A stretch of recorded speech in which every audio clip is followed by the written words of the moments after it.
Assalamualaikum everyone. I would like to ask all participants to on their cameras now because we are going to start very shortly.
Since everyone is already here, so we'll start now, okay?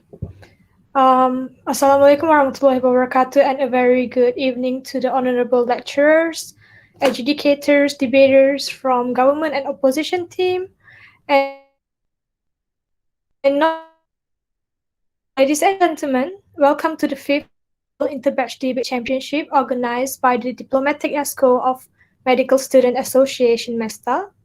On behalf of the organizing committee, we are pleased to welcome you. Before we start our debate championship today, please kindly mute your microphone throughout the debate unless you are giving your speech or point of information (POI). Only the moderator and the participating team are allowed to turn on their camera throughout the debate. The juries are allowed to turn on their cameras after the debate has finished to comment on the debate by the participating team.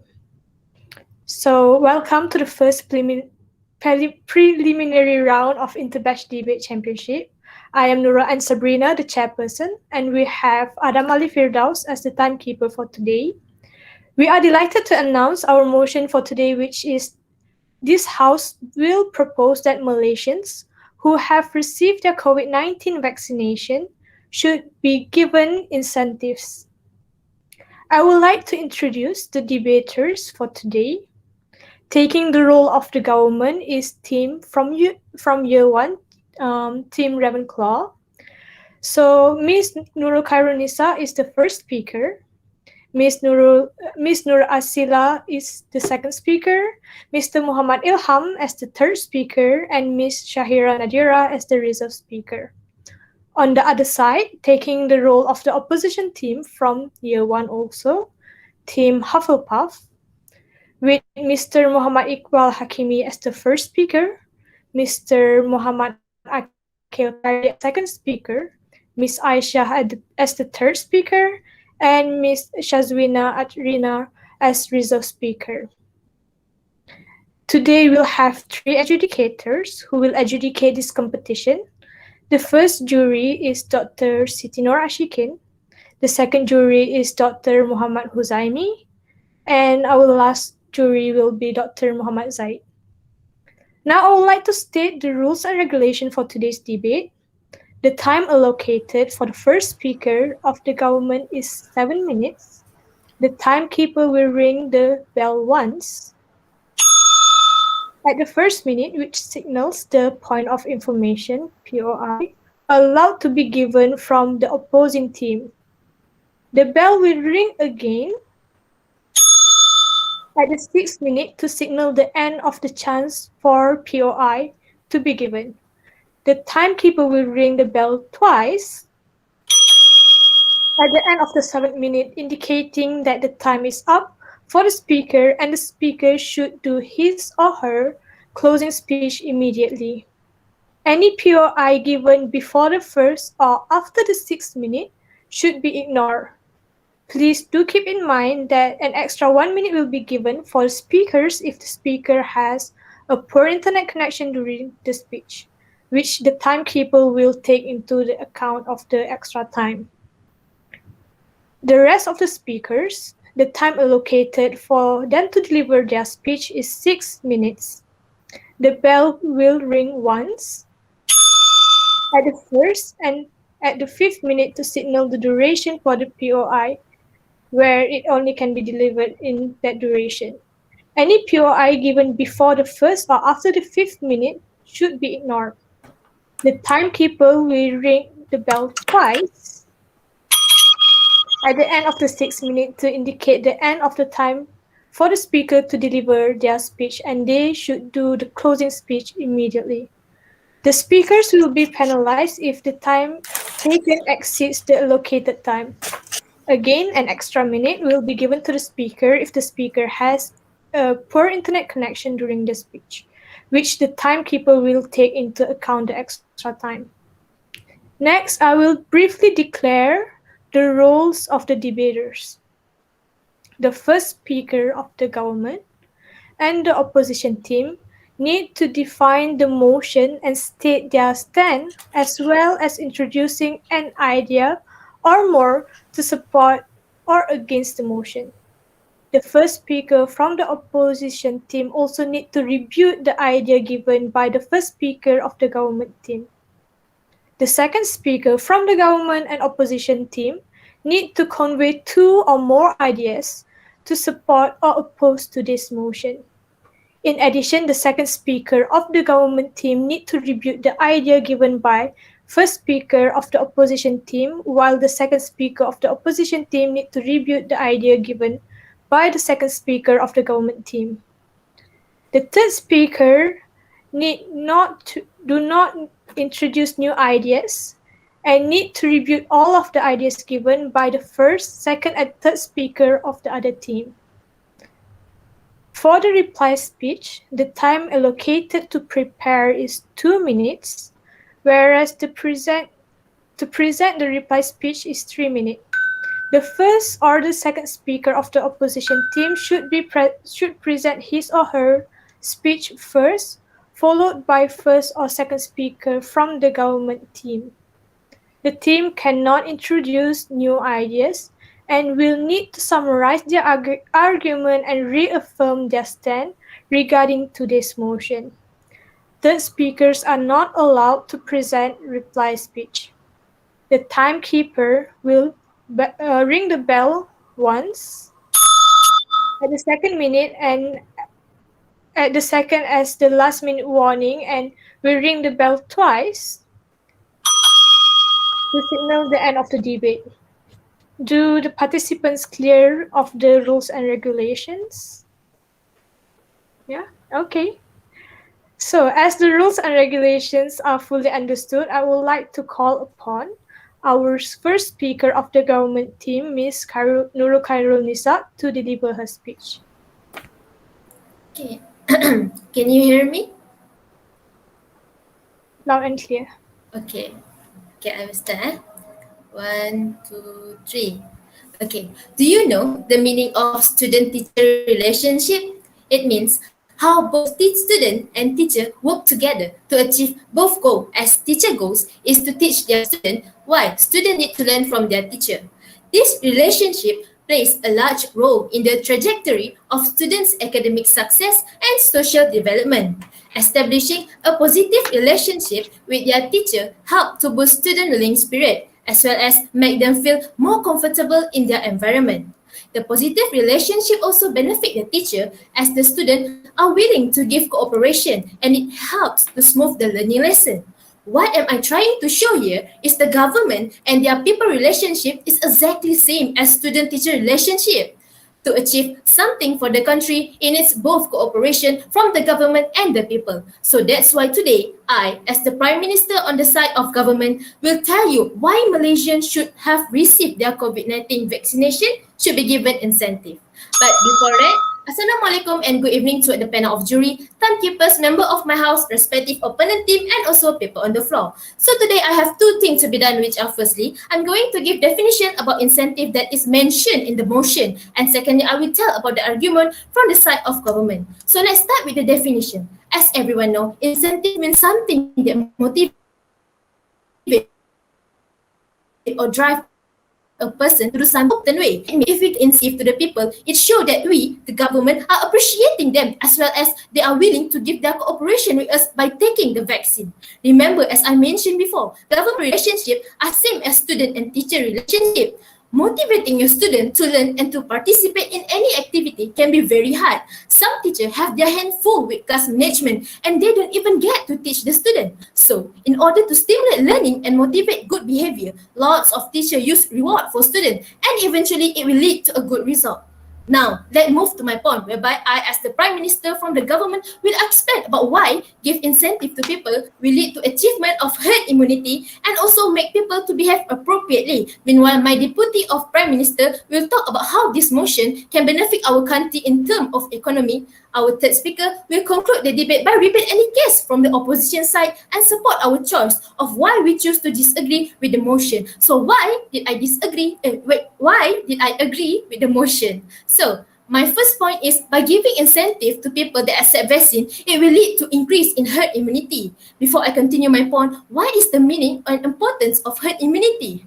Herd immunity is a form of indirect protection from infection disease such as COVID-19 and it can prevent the disease from getting stronger only if there is higher percentage of population that had become immune to the infection, whether through vaccination or previous infection. This will reduce the likelihood of infection for individuals who lack immunity.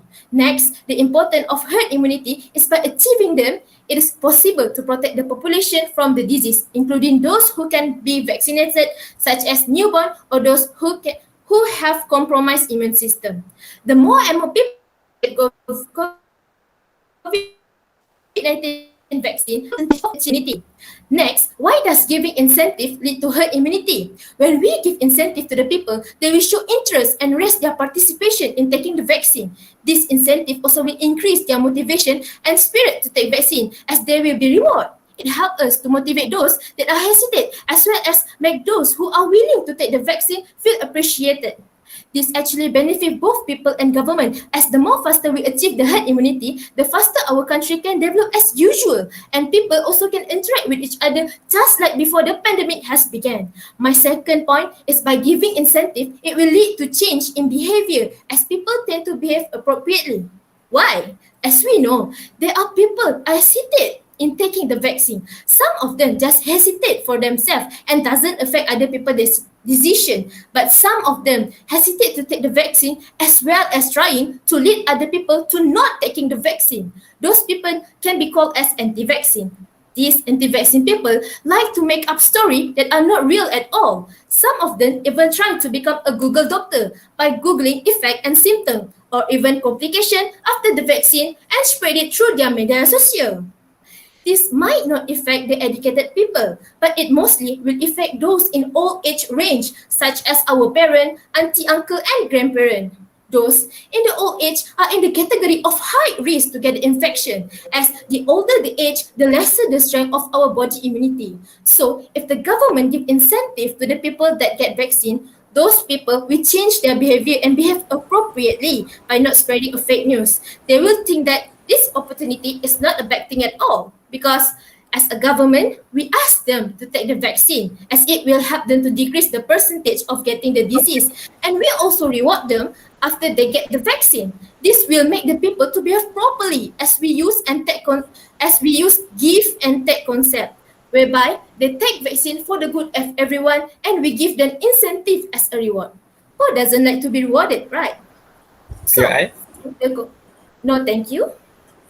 For the conclusion, by all of the reasons I have stated before, which are by giving incentive to the people that get vaccinated, it will first increase percentage of herd immunity and secondly cause people to behave appropriately.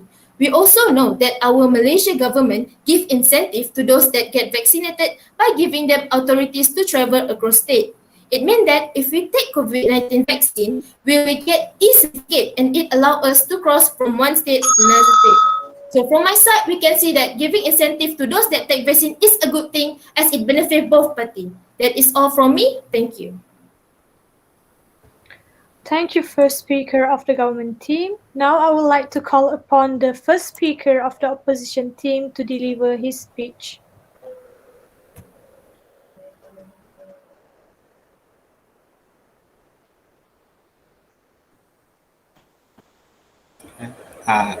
Can everyone hear me? Loud and clear. Okay.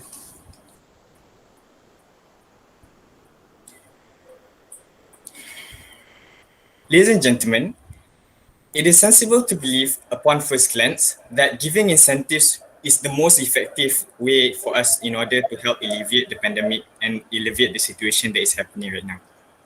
However, if you take a step back and you look at it in a much more wider spectrum or much more wider point of view, you can actually finally see that giving incentives is not only the most effective, it's not only ineffective, but it also has enough drawbacks that will actually alleviate, there will actually be more than the benefits that giving incentives that later. Before that, Assalamualaikum warahmatullahi wabarakatuh and a very good evening a bit to the honourable judges, precise timekeeper, with the opponents under side government, comrades under side opposition, and last but not least to all the members of the floor. Standing as the first speaker, my task is simple. Firstly, I'm going to be rebutting the case that has been given under side government regarding the Prime Minister, and then I'm going to be giving one more argument under our side to show you why incentive isn't the most efficient way for us in order to help combat this. And second speaker will stand up and talk about rebutting again the case that has been given by side government, and then we'll be giving two more arguments under our side. And last but not least, the third speaker, Ms. Aisha, will actually tidy up this debate and show to you why ultimately our team should win today's debate. So without further waiting any further, what is our stance of underside opposition? Underside opposition, we believe that in the long run, the incentive approach is not only ineffective, but it actually also causes more drawbacks than risks. Therefore, we as underside opposition provide an alternative in the mechanism or in the approach for us in order to help alleviate the situation. Because our purpose or our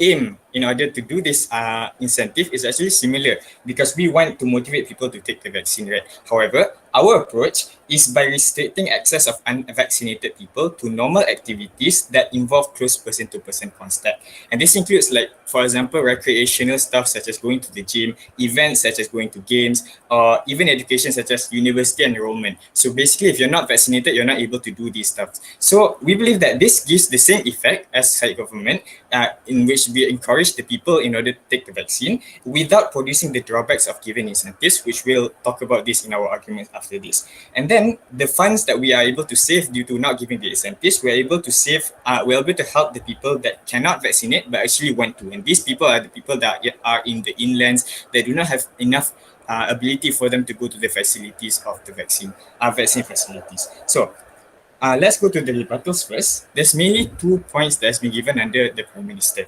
Firstly is the idea that giving incentives lead people to achieve herd immunity because it encourages people. And secondly, it leads to change in behavior. Firstly, it leads people to achieve herd immunity. We argue that, under side opposition, this is ineffective because we have to look in a wider spectrum.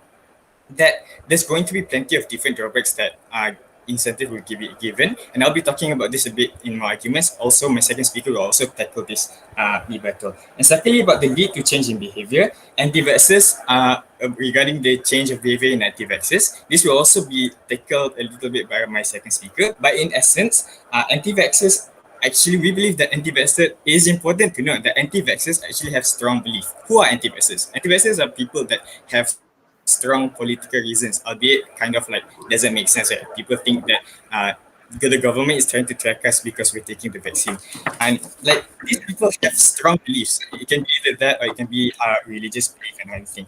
And so, by giving incentives, we don't think that this is going to be effective in order to change their minds, because this isn't a strong enough motivation for them to break their own belief of their why they shouldn't take the vaccine. Okay, so with that out of the way, let's go to my backlash. What do we mean by generating backlash? Two layers under this argument. Firstly, is the people who are unable to take the vaccine. It is important for us to be holistic when we're talking about this rollout, right? So there's people that that can take the vaccine but do not want to take the vaccine. This is the way you can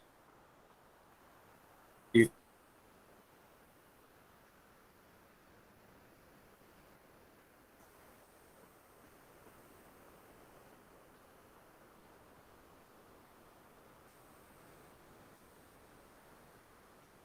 Call anti-vaxxers, but then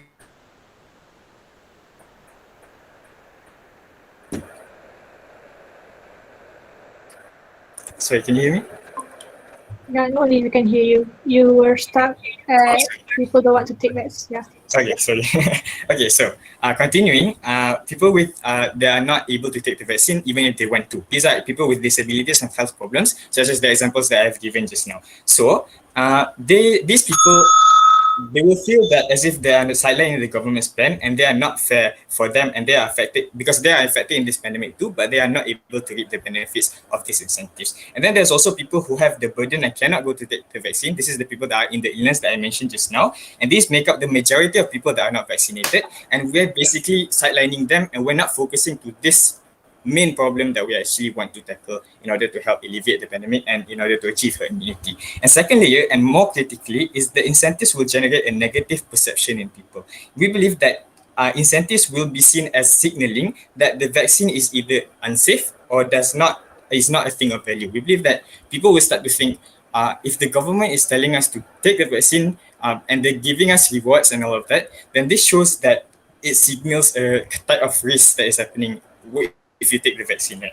This is the psychology of the people. And this sends the message that this is something that you wouldn't do without any compensation. Therefore, it will cause, for people who aren't sure whether they should take the vaccine or they shouldn't, because there are some people that are unsure, the prospect of payment helps them decide in the negative. So, ladies and gentlemen, I've rebutted the argument that has been given under side government, and I've given one argument under side opposition in the keyword of generating backlash. So as a responsible government, we must be willing to take a step back and see the ramifications of our actions before we even do that action. And if side government claims that they have done so, then they wouldn't take giving incentives as a good approach. That's all for me. I rest my case. Thank you very much.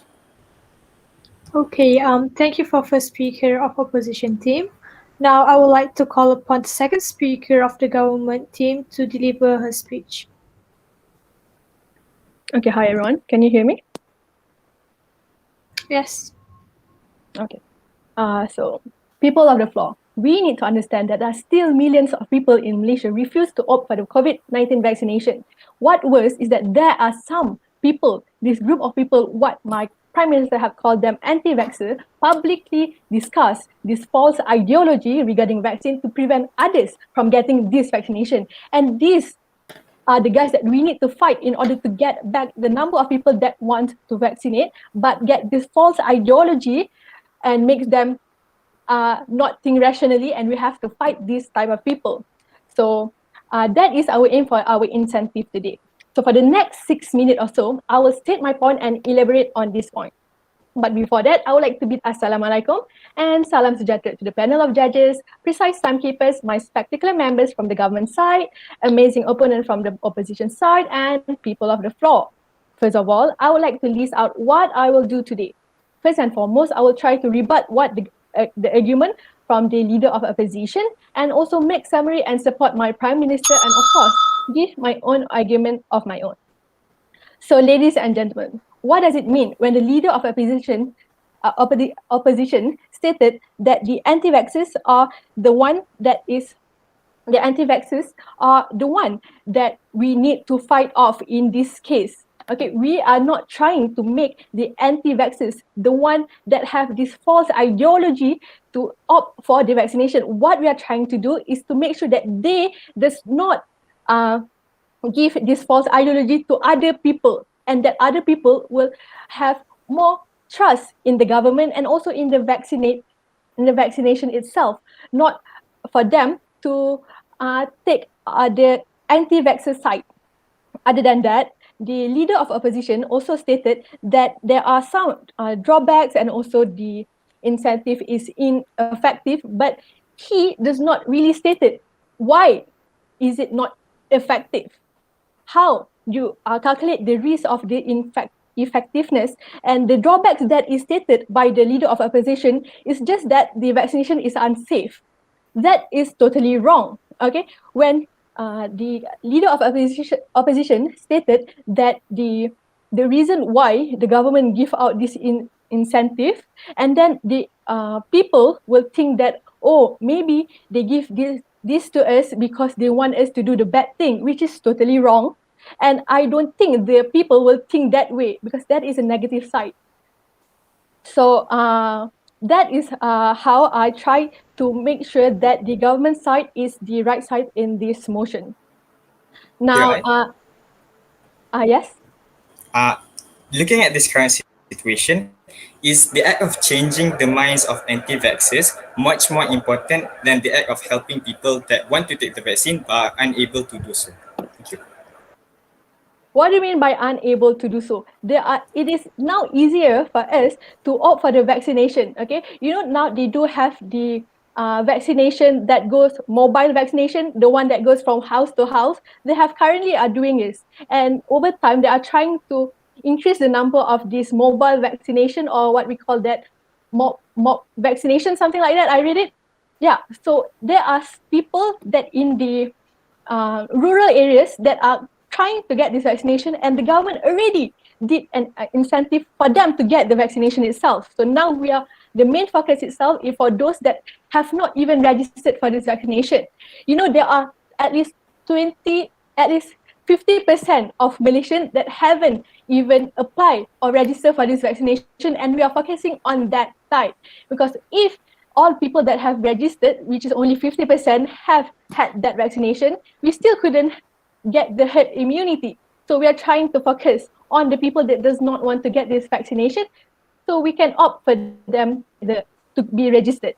So now, ladies and gentlemen, during the introduction just now, I have stated that we need to fight these guys off, the anti-vaxxers that give out false ideology about vaccination, and to increase our national vaccination rate. Other than that, we also need to make sure that these anti-vaxxers starts to opt for vaccination. And by giving them incentives such as money and also cashier's credit, the Prime Minister has stated that the incentive is given to increase people motivation and lead to faster herd immunity. And as you know, Malaysian, we love free stuff, especially money. So the incentive that will be given is what we call the e-vaccination, which is similar to the e-Belia, where they can redeem the money in terms of credit into the cashless app such as Shopee, BigPay, Touch and Go, Grab, and many others. So this is actually a win-win situation for the government side and also the people side, as when we do this, first, others will start to register the vaccination in order to claim the credit. Therefore, leads to a faster vaccination rate and overall faster herd immunity, and we can all live like life back as per normal. The second point here is that by giving this credit, they will also have a higher transaction of money, and this will help the economy heals. So this program, it will be similar to the e-Belia program earlier this year in a way where it aimed to kickstarting the country's economic, as you know, now is COVID quarantine, so people cannot go out and go shopping like as per usual. So we start to giving this e-vaccination for them to kickstart the country's economic and also livelihood after a year of battling the COVID-19 pandemic. So with that, ladies and gentlemen, I strongly believe that by giving them incentive of e-credit straight to their account will make them more opt for the vaccine, and at the same time will save our economy from a tragic downfall. Now I would leave you all to ponder about what I just said. Thank you so much. Thank you for the second speaker of the government team. Now I would like to call the second speaker of the opposition team to deliver his speech. Hello, can you hear me? Okay. Proposing incentive, we need to distinguish the incentive in the terms of the wages, the freebies, and also, and more importantly, in the monetary incentive that have been introduced by the government for the COVID-19 vaccination. So it is considered to be unnecessary, and it may be counterproductive. So, Assalamualaikum warahmatullahi wabarakatuh. Today, I bid to all judges and people on the government side. So today I will be rebut the was given by the second speakers, and will add on my points. And then regarding the cash app that have been incentive that have been proposed by the second speaker, it shows that providing this incentive through the Shopee app, which means that it involving the foods and then drinks and many other services that may harm and expose the people to the danger of the COVID-19 infections. As we can see here, for example, we can see the Baskin Robbins have been introduced to giving freebies of having buy one free one of having buying the ice creams, and then it may expose more people to the COVID-19 infections. So it is addition to be make people increase the number of people who are exposed to these COVID-19 infections. And then to add more about the anti-vaxxers, so the points is here we want to achieve the herd immunity. So we want to put away the anti-vaxxers from having to put in our conversation, because it is something we cannot control, as it is their own rights, to take the vaccine or to take the vaccine. And then we know that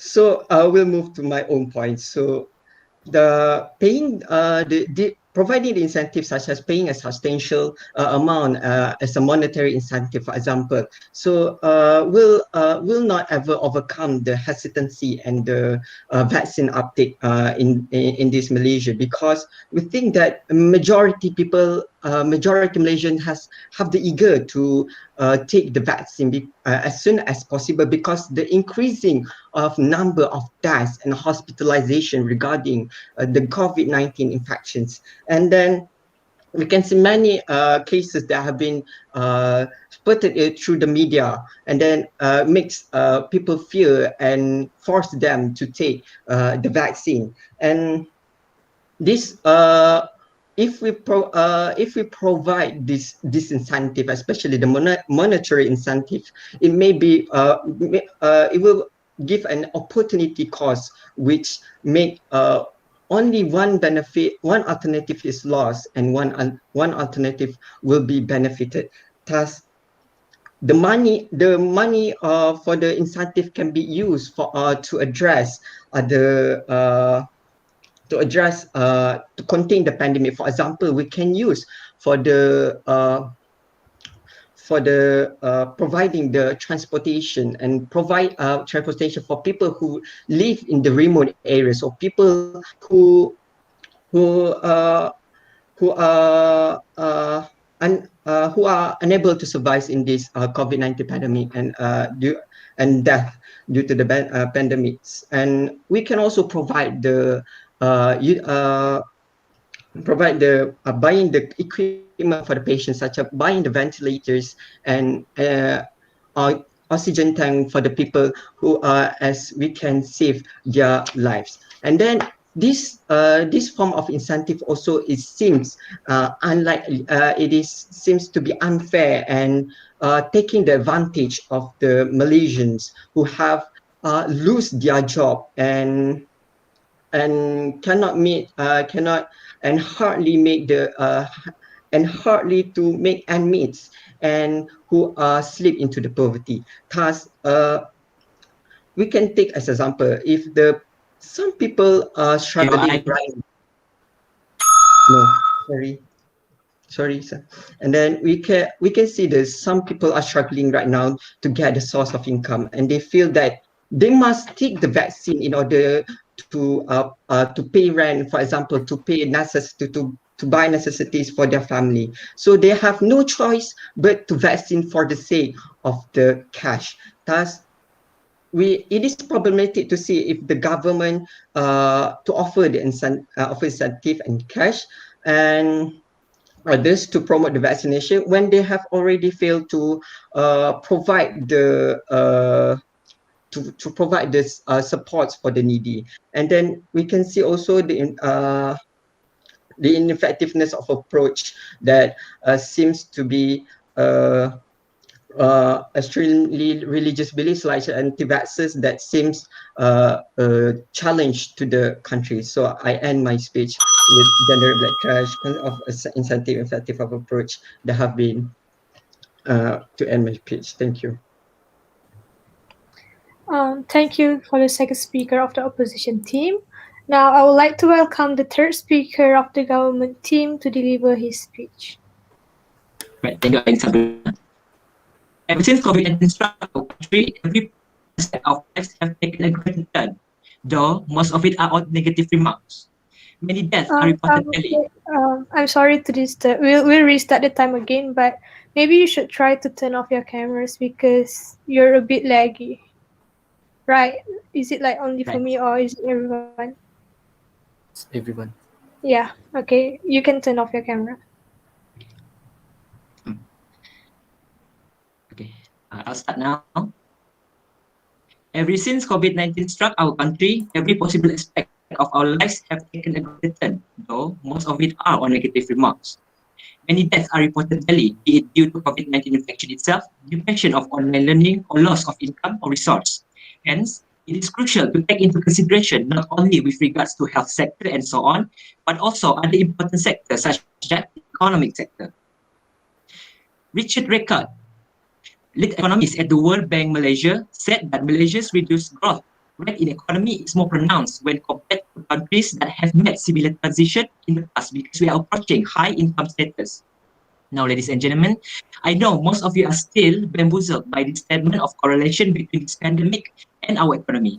However, worry not, because I will explain this in a brief. But before that, Assalamualaikum and good evening. I bid to the wise panel of educators, precious timekeeper, impeccable comrades, and last but not least, the team of opposition.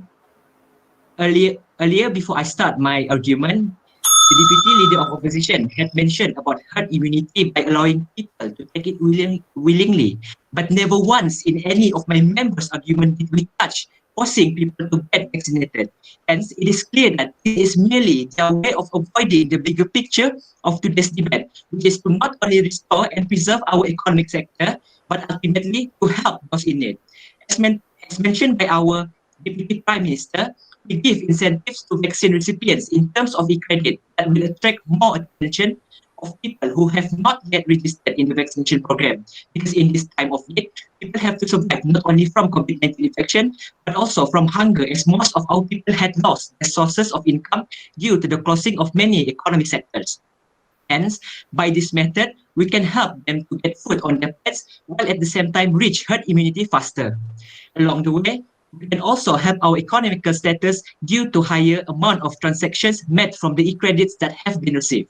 Thus, I would like to emphasize this once more that in this crucial time, we have to work more efficiently by taking every aspect into consideration and play a vigilant watch to our surroundings. Now, moving forward, as the debate goes by, both sides seem to have approached to this motion in a different motivation, whereby the side of government is eager to have all people from different backgrounds to get vaccinated, whereas the opposition are more negatively driven in terms of tackling issues with anti-vaxxers, such that they want to restrict them from performing their daily routines and still they try to sugarcoat their words. Now, we can see this in the first phase of the debate. My Prime Minister and Deputy Prime Minister had mentioned about how an incentive can encourage people to get vaccinated, such that when we offer e-credits or even food supply to those who get vaccinated, they will become more motivated to get vaccinated because it is a deal setter situation for them, whereby they get off the vaccine and the incentives for free. Whereas the opposition failed to incorporate any other aspect into the arguments, repetitively mentioning a pitch. Repetitively, they mentioned about how our incentives is negative and only for the worst. However, they did not specify in which way and in what way our incentives cause negative impact on the people, which then makes their arguments obsolete and less holistic as compared to what we had done. Secondly, my Prime Minister had also talked about how incentives can make people behave more accordingly. This is true to her words because by giving incentives to the vaccine recipient, they will appreciate the effort of our frontliners and reciprocate with that. They will make the job of the frontliner easier, smoother by following the rules and so on. Thus, when they receive the incentives, they will only talk about the good things about vaccination. Thirdly, as my Deputy Prime Minister explained just now, when there is more incentive given to the people, there will be more attraction towards vaccination, which increase vaccination rate. Other than that, this will also lead to more transactions from the e-credits, which can mitigate our current economic status. On the other hand, the opposition failed to address the proper alternative to the incentive for the vaccine recipient as they keep beating around the bush when they insist on the negative effect of the vaccination. But they keep on suggesting negatively driven goals to attract people's attention towards vaccination. If they are really going to restrict activity of anti-vaxxer, that will leave us more to unvaccinated people. Secondly, just like what the first speaker of the opposition had said, anti-vaxxers have fond belief in disregarding vaccination due to numerous reasons. But how would you expect your lead and incentive to educate anti-vaxxers in a way that our incentives can? Because then the message from our incentives will not be able to reach out to the people out there, especially if there are still anti-vaxxers amongst them. All in all, we see today's motion as a blessing in disguise towards our people because it helps to promote herd immunity and helps people in need while also improving the affected economy. Therefore, our House believes that incentives should be given to the vaccine recipients. Thank you. Thank you for the third speaker of the government team. Now I would like to call the third speaker of the opposition team to deliver her speech. Can everyone hear me? Yes. Okay. Assalamualaikum and a very good evening to the respective judges, fellow comrades, worthy opponents and members of the hall. As the third speaker, my job here is to lay out the arguments that have been given and strengthen and reinforce my team's point and show you why this debate will be our win. So first of all, the government side had mentioned that incentives are to encourage, appreciate the people, motivating them and increase in herd immunity and such. However, as